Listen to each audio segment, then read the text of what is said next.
Hi boys and girls. This week we're continuing on with our unit on fairy tales, folklore, fables, and mythology. I wanted to share with you a classic fairy tale, Little Red Riding Hood. This one is illustrated by my favorite illustrator. Her name is Trina Schart Hyman.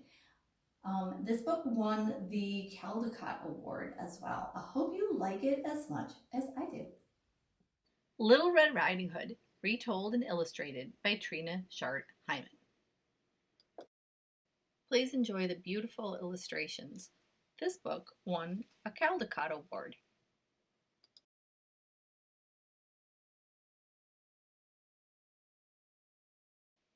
Once upon a time, there was a little girl named Elizabeth who lived with her mother in a house on the edge of a village. She was loved by all who knew her, but she was especially dear to her grandmother, who loved her more than anything in the world.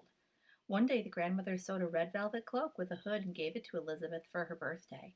It looked so pretty, and she liked it so much that she would never wear anything else, and therefore everyone called her Little Red Riding Hood. Early one morning her mother said to her, "Come here, Red Riding Hood, and listen to me. I want you to take this loaf of fresh bread and some of this sweet butter to your grandmother. She is sick in bed, and they will do her a world of good. Go right away before the sun gets too hot. Promise me that you won't daydream and stray off the path, and don't run, or you will fall down and break the things, and then there will be none for grandmother. And when you get there, please don't forget your manners. Say good morning, please, and thank you nicely. Don't stay too long, or else you will tire your grandmother, and when you have had a nice visit, come straight home." "Yes, Mamma," said Little Red Riding Hood. "I promise. I will do just what you tell me."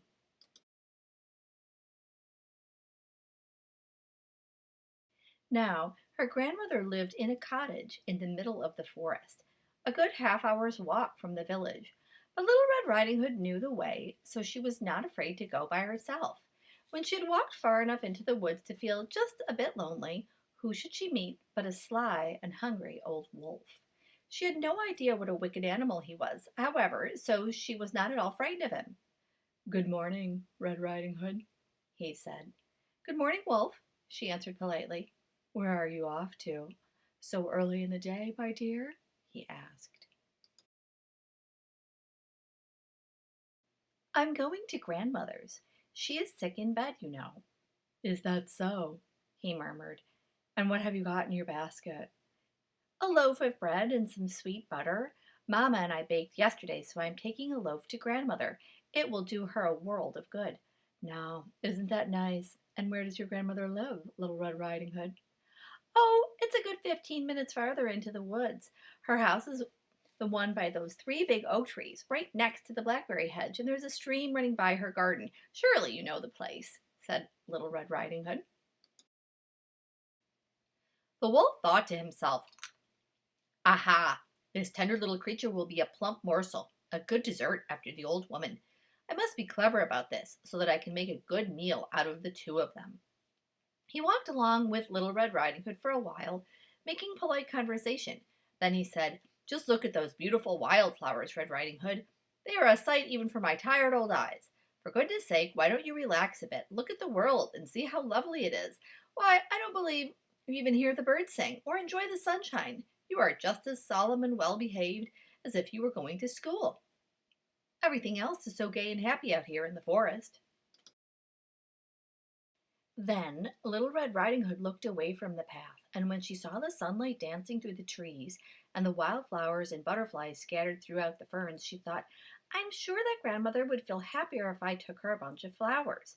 They are a sight for tired old eyes, I know, and it is still quite early in the day. I'll have plenty of time to pick them." So she excused herself, said goodbye to the wolf, and wandered off among the trees to pick flowers. Each time she picked one, she always saw another, even prettier one farther away, and so she left the path and went deeper and deeper into the forest. Meanwhile, the wicked wolf went straight off to grandmother's cottage and knocked softly at the door. "Who's there?" called the grandmother from her bed. "It's me, Little Red Riding Hood," said the wolf in a tiny voice. "I brought you a loaf of bread and some sweet butter. Let me in." "You'll have to lift the latch and let yourself in, dear," the grandmother called out. "I'm feeling too weak to get out of bed." So the wolf lifted the latch and opened the door. He ran straight to the bed, and without even saying good morning, he ate up the poor old grandmother in one gulp. Then he put on a nightgown and shawl that were lying on a chair beside the bed, and got into the bed and pulled the bed curtains close together. In the meantime, Little Red Riding Hood wandered here and there, picking flowers until she had such an armful she could barely hold them all. Then she suddenly remembered her grandmother and the promise she had made to her mother. So she found her way back to the path and walked straight to the cottage. When she got there, she was amazed to find the door open, and she tiptoed in. She felt quite frightened, but she didn't know why. "What's wrong?" she thought. "I always like coming to grandmother so much. Why should I feel so afraid? Can it be because she is sick?"